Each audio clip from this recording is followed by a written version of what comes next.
कराची में एक और पुलिस गर्दी का वाकया। कुरंगी इंडस्ट्रियल एरिया की हदूद मेहरान टाउन में एक और मजलूम बेगुनाह जैली पुलिस मुकाबले में शहीद कर दिया गया।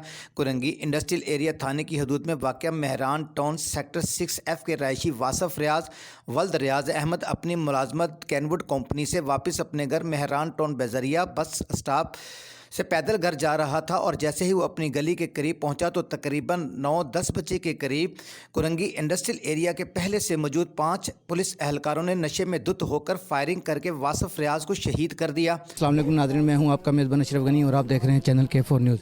नाज़रीन, कल एक बहुत ही अफसोसनाक वाक़या जो है कि वो Mehran town Korangi industrial area में पेश आया है। कल वासफ रियाज नामी शख्स को जब वो एक ग्रेजुएट इंसान जब अपना फैक्ट्री से छुट्टी कर घर वापस जा रहा था तो रास्ते में पुलिस के जेली मुकाबले में उसको हलाक कर दिया गया। नाज़रीन, कब तक ये पुलिस इसी तरह जो है वो नाजायज़ लोगों को मारती रहेगी और कब इन लोगों को इंसाफ मिलेगा? गुज़श्ता रात पुलिस गर्दी का एक वाक़या हुआ सानिया, जो मेरे छोटे भाई वासिफ रियाज के साथ हुआ। ग्रेजुएट पर्सन आदमी अपनी जॉब से वापस आ रहा था घर पे, जो पुलिस मुकाबले के अंदर मारा गया बेदर्दी से, और उसके बाद बेदर्दी से उसकी डेड बॉडी थाना SHO मोबाइल में डाल के अस्पताल ले जाने के बजाय उसको थाने ले गए। ये जुल्म और जबर कब तक चलता रहेगा?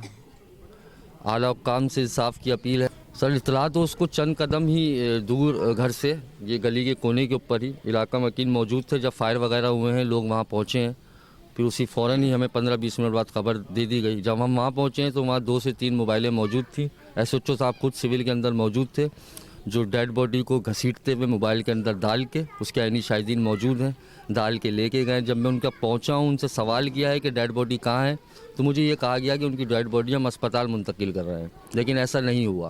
जब हम थाने गए तो उनकी डेड बॉडी थाने में मौजूद थी। 3 से 4 घंटे हम थाने के बाहर मौजूद रहे हैं, हमसे कोई रब्ता नहीं हुआ, हमें अंदर नहीं जाने दिया गया। मुसलसल जद्दोजहद के बाद मीडिया जब पहुंची है तो उसके बाद मेरे बड़े भाई को अंदर वो लेके गए हैं। वहाँ इन्होंने अनगढ़ कहानियाँ बनू के उसको फिर पोस्टमार्टम के लिए हम लेके गए वहाँ से, और अब वो फिर जब वापस आए तो पूरी रात हम बैठे रहे हैं थाने के अंदर, और SHO मौजूद नहीं था। जिसका थाना था वही मौजूद नहीं था वहाँ पे। बाकी SP साहब और दूसरे SHO वहाँ मौजूद थे, जो हमें बताए थे कि इस तरीके से नहीं, इस तरह कर लो, बड़ा इनोशन था, हम मानते हैं इससे गलती हो गई है।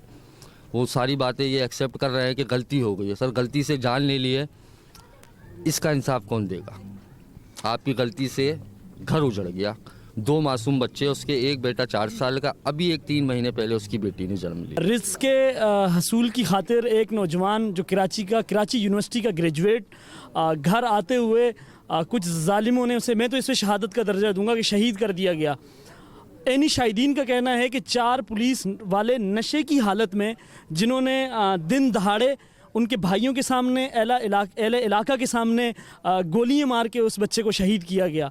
ये पुलिस गर्दी कराची में कोई पहला वाक़या नहीं है। ऐसे वाक़यात महीने में, 15 दिनों में होते रहते हैं। ये पुलिस गर्दी कब तक चलती रहेगी? ये आज इस घर का चिराग बुझा, कल हम में से किसी का नंबर हो सकता है, कल हमारी बारी भी आ सकती है। आवाम को इस पे ऑफ कोर्स उठना चाहिए और बात करनी चाहिए, और हम आला हुकाम से गुजारिश करते हैं और चीफ मिनिस्टर साहब मुराद अली शाह साहब से गुजारिश करते हैं कि इसकी तहकीकात कराई जाए, SHO साहब को मुअत्तल कराया जाए, और वो जो काली बहनें जिन्होंने ये वाक़या सरअंजाम दिया जाए, उन्हें सजाए मौत दी जाए। जब मैंने फायरिंग की आवाज़ सुनी है, मेरा भाई इसी तरफ आया था, तो मैंने जब भागकर आकर देखा है तो वो बंदा तड़प रहा था। मेरे भाई, मुझे उसने धक्का दिया है, मुझे मेरा भाई नज़र नहीं आया, तो मैंने उसको बोला क्या हुआ है? पुलिस वाले ने कहा यहाँ से हट जाओ।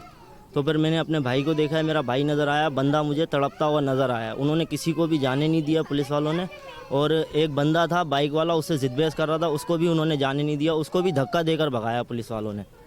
और उसके बाद जो है क्या नाम है, पुलिस वाले बाद में आए हैं, कैमरे देख रहे थे, कंपनियों के गलियों में कैमरे चेक कर रहे थे। हर किसी को गोलियां मार रहे हैं, और वो एक पुलिस वाला उधर प्लाट के अंदर कूद गया अपनी जान बचाने के लिए, तो वहाँ से सीधे फायर मार रहा है, स्ट्रेट फायर मार रहा है। हमारे अपने आवाम बच गई उससे। यहाँ से बच्चा भी वो आएगा, मैं उसको मीडिया पे लेकर आऊँगा, वो बच्चा आपको बयान देगा इस बात के बारे में कि उसके ऊपर भी उसने नाजायज़ फायर करा। हालांकि वो उसको अभी बताओ, पुलिस का ये रद्दो अमल रहेगा तो पुलिस तो हमारी वैसे ही माशाल्लाह जो कारनामे है वो हमको पता भी है, और अभी हम देख भी रहे हैं कि क्या कारनामे कर रही है हमारी पुलिस। तो हमारे को हम लोग इंसाफ इनसे दिया जाए। डकैतों से बचें या इन ये काली वर्दी वाले गुंडों से बचें, क्या किया जाए इन लोगों का? मेहनत मजदूरी करके अपने बच्चों को भी पालें, हम अपना दिफा भी करें। मजदूर हैं। और अभी हमारे को हुकूमत अगर ऐसे इख्तियार दे दे कि भाई तुम अपनी हिफाजत भी खुद करो, तो हम ये काम भी खुद कर लेंगे, कोई मसला नहीं है हमारे लिए फिर, ताकि हमें पता तो हो। अभी वो वर्दी पहन के हमें गोलियां मार रहे हैं, वो नकाबपोश हो के हमें गोलियां मार रहे हैं, तो हम क्या करें? हम किसकी गोलियों से बचें? और पुलिस मुकाबला जाहिर करने की कोशिश की और कहा कि वासफ रियाज पुलिस एहलकारों से बाइक छीनने की कोशिश कर रहे थे, लेकिन इलाका मकीनों ने वहां पहुंचकर मामला देखने की कोशिश की तो पुलिस एहलकार अपने एक पुलिस एहलकार को छोड़कर वासफ रियाज की बॉडी लेकर थाने भाग गए, जहां जख्मों की ताब न लाते हुए वासफ रियाज शहीद हो गए।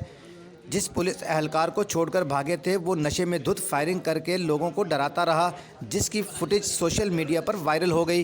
कैमरामैन ईशान के साथ अशरफ गनी, K4 न्यूज़, कराची।